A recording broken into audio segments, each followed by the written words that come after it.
Welcome to Wine Soundtrack South Africa. Listen to the passion with which producers narrate their winery and their world. In 30 answers, discover their stories, personalities, and passions. Hello, friends and listeners of Wine Soundtrack. This is Marrige Kalo, and I have the pleasure of chatting to Carl van Wyk from Olivedale Winery. Carl, welcome to our show. Please tell me a little bit more about yourself. Hello, I was born and raised in Pretoria. I came down to the Western Cape, bought a farm in 93, and for the first time at the age of 32, I looked at a vineyard that I've never seen in my life. I know nothing. I was a game ranger and a game farmer in the bushveld in Pretoria, north of Pretoria. And up to the age of 32, I never used any alcohol because I was an athlete and I ran a lot. But at the age of 32, I decided to start a new life and to have a good adventure on the wine route. And what an amazing thing to do. And you've gone from something that it's been interesting for me having these conversations with so many winemakers. How many of them actually say that game farming is where they really wanted to, where they saw themselves, and then they ended up as winemakers? Carl, tell me, Swellendam, why there? That's not a traditionally winemaking area. What did you see in the area when you got there? Traditionally, there was wine 50, 60 years ago, but they were part of the co-op system. And Swellendam, what interests me most about Swellendam is the difference in climates, the day and night, the temperature in the warmest of the year, which is January, February, is very easy, 35% Celsius, and then at night it's 12. And I was fascinated by that because it's one of the natural things that the human race cannot manage. It's a given. That's the one thing. The other reason is Swellendam provided me with a farm. One of the conditions is it must be virgin soil. I had a farm just outside of Swellendam, but it was not virgin.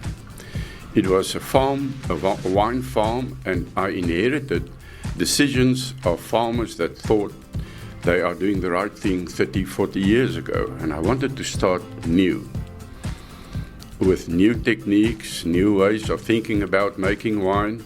And I needed to start on a farm with virgin soil. And then I stopped. Luckily, there was just one farm that was available in the whole area, and that was in Swellendam. And it was a farm being in a generation for 3 generations, and the only thing they farmed there was 3 milking cows, of which 2 had mastitis.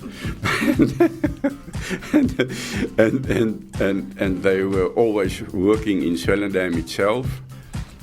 And when the old man died, his wife sold the farm to us. And that gave me the unique opportunity of starting a wine estate from nothing. And usually what happens if you buy a wine estate, the first thing you do, you plant the vines and the cultivars that you love. That's not the way Olivedale is working. We respect nature, it's our philosophy.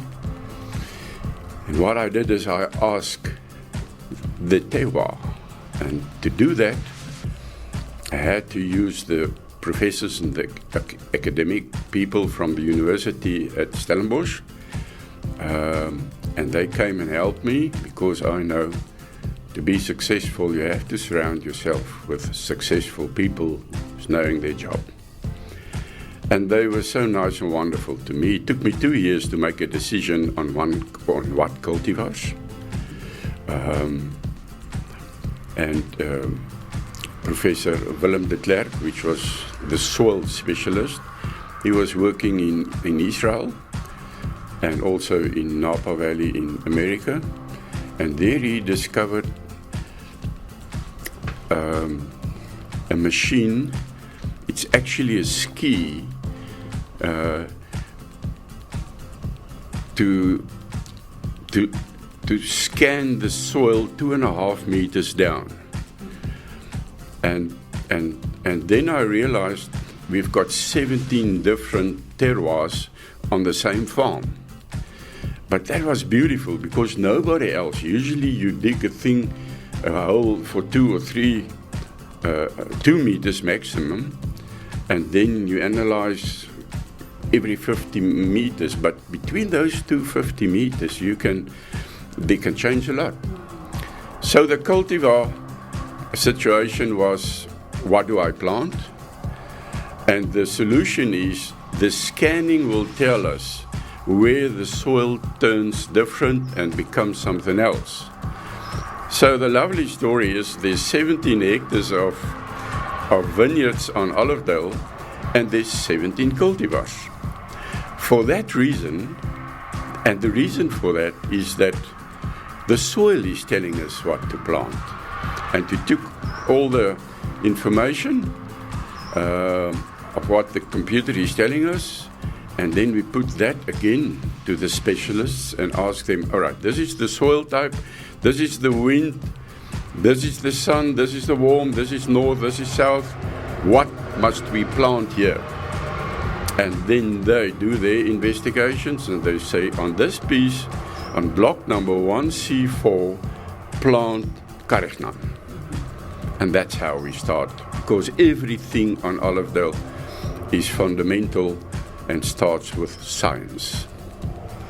Well, that's definitely, in my mind, a very good approach to take, but 17 different varieties planted, that must be challenging at times, or not? Yes, of course. I mean, all the people from Europe who came down, especially the French, they would say, no, so no, you must have not more than 3, you must specialize in that. But I excuse them because they don't know what the soil is telling me. And the 17 cultivars gives us, as Olivedale, the luxury of choice. And the philosophy in my head is, if 17 people walk into the cellar, they are all individuals. They would all prefer something else. And that means that Olivedale can serve 17 people with whatever choice they prefer, not what we are telling them to like, or have to taste this and this and this. It's what your DNA, RNA molecule samenstelling is telling you what to do. And that changes the whole thing also in Olivedale when it comes to wine tasting. You will have a ooh la la experience or not. And no one is wrong. And that's what we are catering for. Absolutely love it. Definitely a maverick approach to things, for sure. Tell me, at the moment, how many hectares are under vine, and what is your total annual average production at the moment? We have 17 cultivars there, and our annual production is also a philosophy of which I decided on. We don't want. We are producing 170, 180 tons per year. But my preference is not to make wine with more than 100 tons. The reason being, then we are in control of our wines, and the wine is not in control of us. We don't want to be slaves of our own production. And I believe to be successful is to be very much into the decision making of detail. And 100 tons, I feel comfortable with that.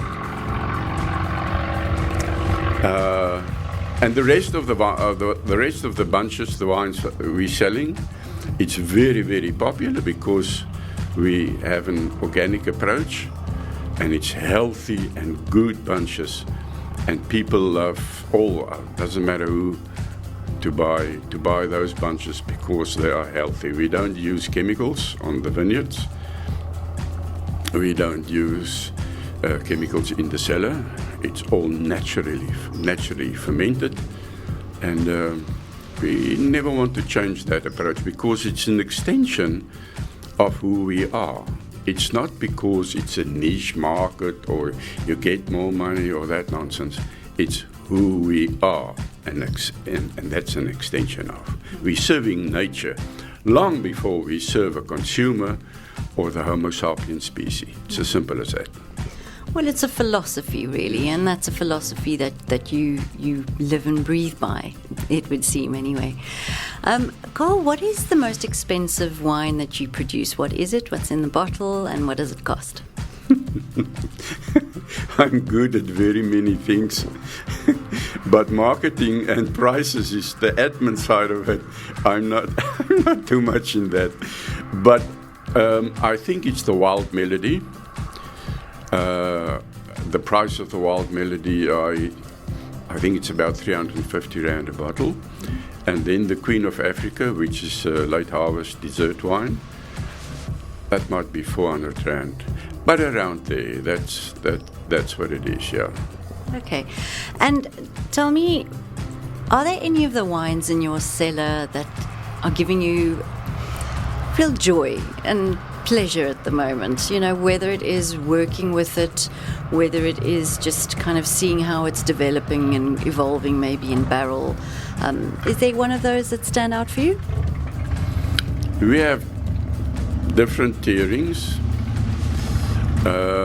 And we are two winemakers there. Jolene Carlitz-Leroux is also part of Olivedale as a winemaker for the last 7 years. And she's making the normal wines. I'm an adventurer, and I make wines that's never been produced and not got a tunnel vision of any sort. And tell nature is telling me what to do, and the tiering is mystery of nature. And there's 3 wines there. It is the Wild Melody, it is the Rubinay, and it's the Rouge Muscat. It's an aperitif, dry, wonderful wine. So the mysteries comes from Carl van Wyk, and they are not normal. So they are my very, very special children, because I don't like the word I like the word we, although it's I, but I like why, we, because it's humble, and I love to be humble. We made the mystery which was never made before anywhere in the world. And what's in the mystery? Does it remain a mystery? No, no. I like to tell the whole world about it, because the mystery is simply, I believe, we believe, that the berry is a unique cell on its own, and it's like the baby in the womb of a mama. It doesn't need anything from outside. For 9 months, the baby is in the womb and gets from just mama. And it's the same principle with the Wild Melody. The berry itself, we keep it whole. We designed a very special tank, a vacuum tank. There's no oxygen in there.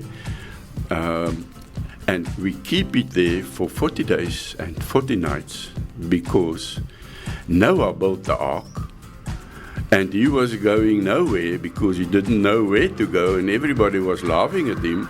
But it took him 40 days, 40 nights before he sent out a bird and came out. So in the good book, there's some things of nature that I love. And that's why it's called a mystery. Nobody ever knew, because it's 5 different cultivars in a vacuum without sulphur, without adding of nothing. And the lowest sulphur, we don't add sulphur. There's 3 things in wine I don't like. I don't like alcohol, I don't like sulphur, and I don't like wood. Now those 3 things, if you're a winemaker, is very good instruments for preserving wine and make excellent wines. But if I taste any of those 3 fantastic elements in a wine when I open it, and it's not in a good, humble relationship to each other and a good marriage, I don't want it. So it took 40 days, 40 nights of natural fermentation, and then we opened. I think that was 2017. And then it was a mystery of what came out there. And that is why the mystery is born. The other mystery is Rubernay. Professor Chris Orfer was a proffie in Stellenbosch, and he, in 1968, cloned a cultivar out of Cabernet and Pontac. And from 1968 up to 2018, there was not Rubernay produced because it's a very difficult wine to make. Savas, who's the policeman of wine in South Africa, I asked them, was it ever been produced as a commercial wine? And they said, well, in 2004 there was a person, a garagista, who made 300 liters in the tank, but never again. They can't tell me who it is.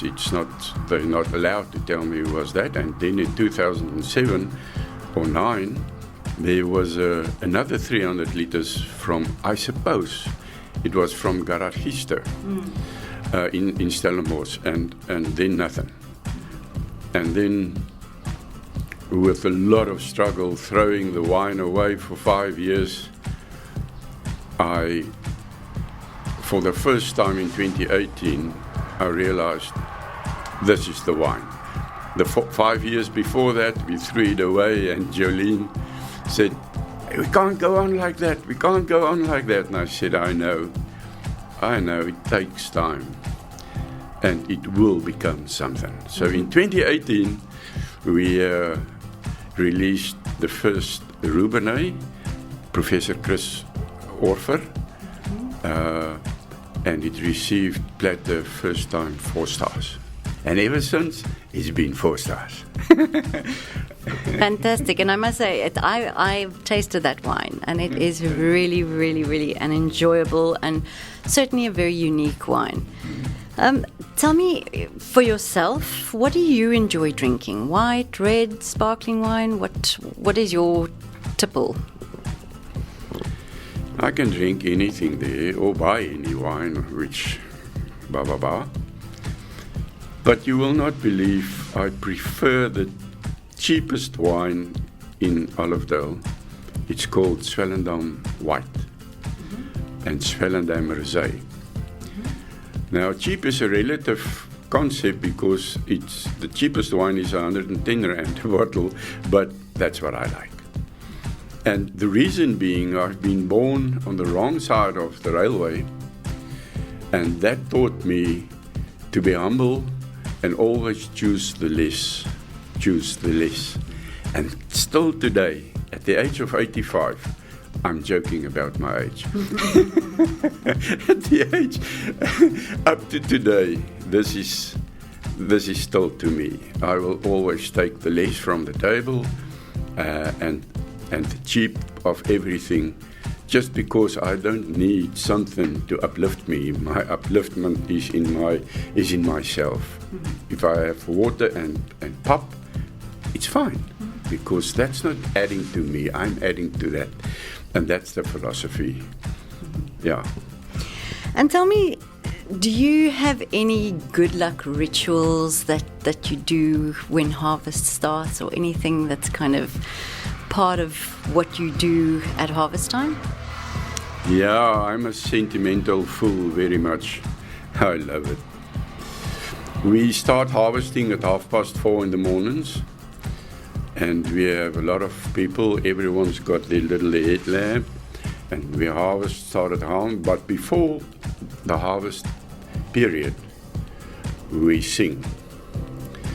It's dark, and we had the Percheron horses, which their personalities is fantastic. It's a big horse, but they're soft, and they've got the temperament of being very slow. And then we sing. Everybody sings. It's always for some unknown reason. It's a song from church, but we are all sinners, and most of us never go to church. But it's always a song to sing, and we start with that, and that blesses the wine. That must be amazing. I can just imagine starting the day like this with the voices in the vineyards. Yeah, and then the sun comes up and everybody's on his own, doing his own thing. And we are very particular on picking, harvesting. We use 10 kilogram. And they, because there's a lot of women, and 20 kilograms is too heavy, and also the bunches on top of each other, you get sap which you don't want. So very particular into detail. So much so that most other people will say, what's wrong with you? I say, well, I love detail. It's as simple as that. And that's what we do here. Detail's not a bad thing when it comes to winemaking, that's for sure. So Carl, when you were a little boy, what did you want to be?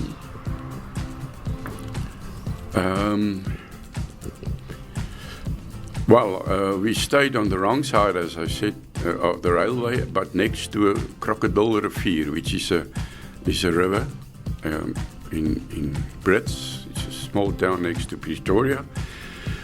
And there, we didn't have money for a boat or anything. We just have an old petrol tank of a scrapyard.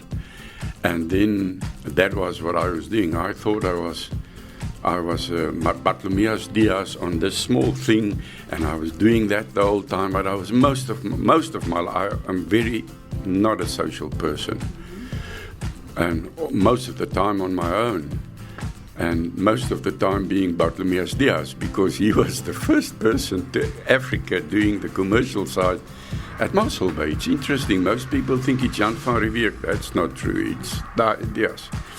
And there I was playing, but I was always alone. I asked my mother. She died about 3 years ago at the age of 92. And I said, Mama, you must tell me about Carl, because I'm the oldest son. Who am I according to you, Mama? Because you're my mama. And she said, Carl, you were a funny boy. When people come to visit us and they brought children, you would take your 2 little cars and put it down there for them, and then you ran away and get into a tree, and there in the tree you will sit and see how they play. But you were never part of the play or nothing. You just serve them with what you have, and that's it. And when they're gone, I come down. That's what she's telling me. At the age of 2, I was doing that sort of funny things. And then I come down and I take my cars again. So it's in my genes, and that I love, because I don't mind being on my own or being with my own creative mind. My childhood, I was a loner always. And I love it. And I'm happy to be like that, yeah. Well, I think there's a lot to be said for someone to be happy with their own company and just in their own self, that they don't need to be fulfilled by others all the time. Or external things, anything from outside. You're a bit you're a problem if you've got to need something from the outside to make you happy. Yeah. Very, very interesting and so insightful. Thank you so much for sharing that.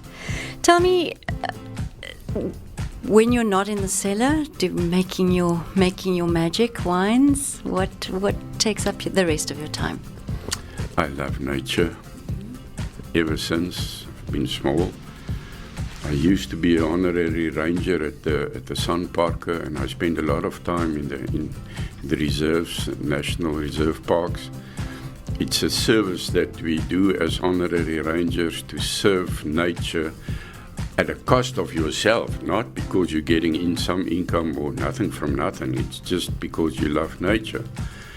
That's the one thing. The other thing is I have 3 offices. I have an office in the cellar, and if things is going there too fast for me because I'm a slow hand, I go to my little home. It's a small cottage next to the river, and then I stay there. And if the problem is much bigger than the cellar office or the cottage, then I go to my office at the river. It's the Breede River. It's 80 meters wide. It's 1 kilometer long, and it's natural. And then I sit there, and I have a swing, and I sit in the swing. And sometimes when the water is low, I have plastic stool in the middle of the river, and I have, of course, a toe on the leg of the table of the chair, and of course there's a bottle of Olivedale wine next to that, and then I sit with just my neck open above the water, and then I solve the big problems. So, but it's always mostly private and all on my own. And do you like music? Is music a part of your life? Yeah, very much. Very much. I love Nikolai Paganini when he plays the violin. I love classical music, not the heavy stuff. And of course the female sopranos, mezzo-sopranos I love. I have only one luxury in my life. It is not a big watch or a golden chain around my neck or mags or wah-wah-wah.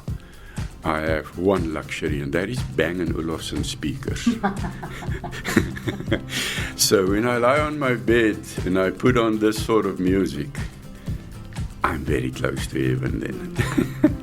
and a campfire. Yeah, that's also important to me. And a bottle of Olivedale wine, of course. What would you consider to be one of the best pieces of advice you've ever been given? Yeah, that's a lekker one. I must try to translate this now in English. It is, even though you don't have a lot, as long as you decide this is enough. Because the only sin of the human sapient species, they don't know when they have enough. It's always vraatsag. It's always want more, and because maybe. And that's the sin. The thing also to my children. I have 3 wonderful children, and I said the best position, they all are professionals in professions of profession. But when they got all their qualifications and being happy, I said, remember one thing. The best place in the world to be is to be underestimated. That would it be. Yeah, I think greed is something we see so much of in today's world. Imagine a world without greed. Could you? Wow. Complete the sentence. A table without wine is like. It's like kissing your sister. You never want to be in that situation. you must never be in that situation. Yeah, I think I'll go with that for sure. Very, very good. Carl, if you could share a bottle of wine with anyone, alive or dead, who would you like to share that bottle with, and what bottle of wine is it? I thought you were going to ask me what woman, because it's definitely a woman. And I would say Golda Meir. Yeah, I thought she was an outstanding woman. What bottle will it be? It will definitely be the cheapest wine of Olivedale. because the wine is not adding. The wine is used. The adding is within you and within the girl on the other side. But la-di-da, not a specific wine, because nobody will like what I'm going to say now, but I can't lie. I don't drink nobody's wine. I've got a cupboard full of wines that people from Europe brings me, but I don't know. I can't get over that thing of tasting. Maybe I must give it to you. I'll take it, no problem. Where do I collect? So, Carl, do you think that us humans, Homo sapiens, will still be drinking wine in 2,000 years' time? What would it look like if we are? Oh,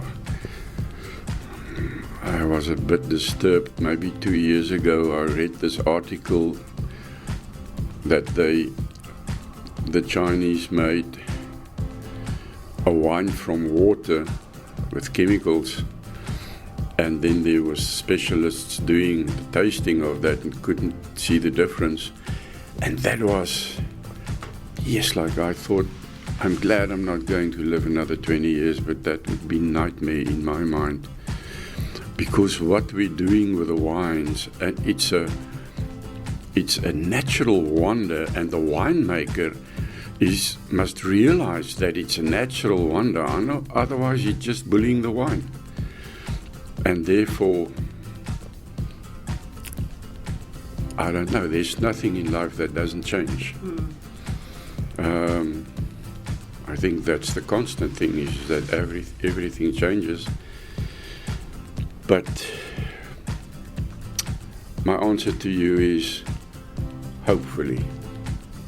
Hopefully. And as we know it today, not some Kool-Aid packet that you add to water and give it a stir and can you imagine? Oh. No, please. Are there any winemaking areas elsewhere in the world that you would like to explore? I have a friend that's got a nursery in Spain, in Galicia. It's a northern province, and there they do Albarino. And if I don't want to. I love to stay in South Africa. Doesn't matter what happens. I love Africa. I've toured Africa for many years now. I know Africa, the culture, the game, everything.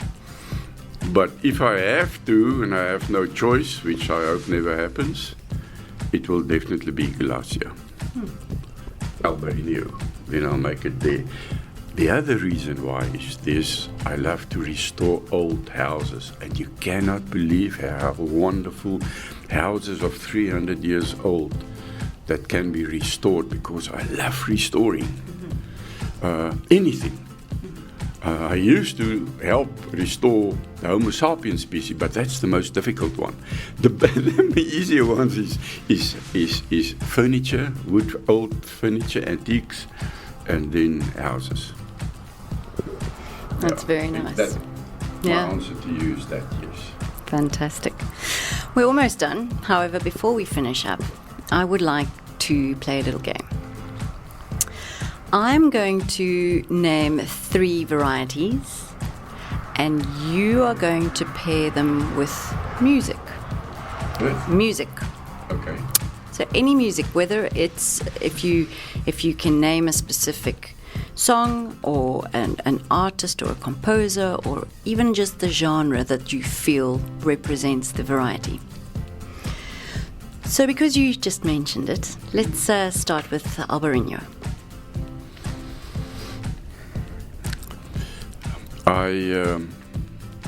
There's a song, Fiddler on the Roof, with a piano. It's a humble man not owning anything except a violin. And he was standing there and he was telling the world, I've got to tell. And he started Fiddler on the Roof. And I would do it with that. Very, very nice. Yeah, it's a lovely piece, that as well. It's a wonderful piece, yeah. Mm-hmm. Yeah. Okay. I think it would be wrong not to mention Rubinais. Yeah. The music part of Rubinais, it's because it was nothing, and then dish, it appears and is born out of love and commitment and detail. That would be Nicolai Paganini, and doing the piece on that.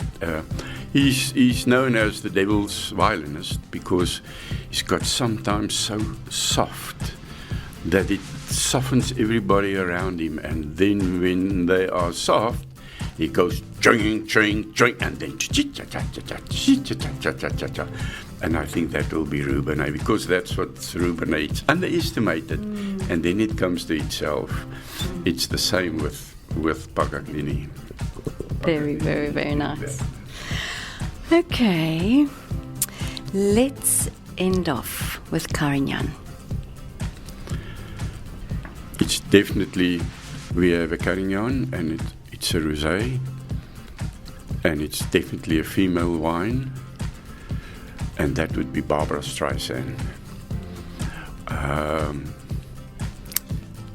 And the song she's singing it, Barbara Streisand and Celine Dion. Tell him is the song's name.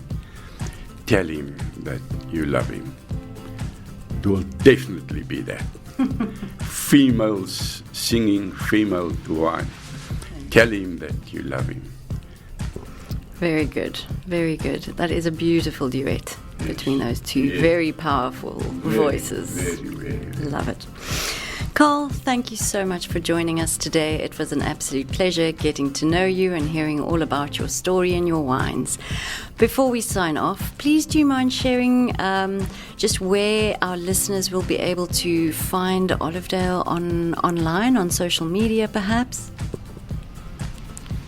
Olivedale Wines.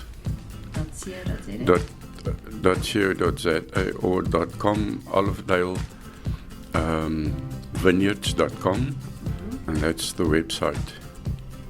Okay. Yeah. Awesome. The website is that's where it is. That's where to find it.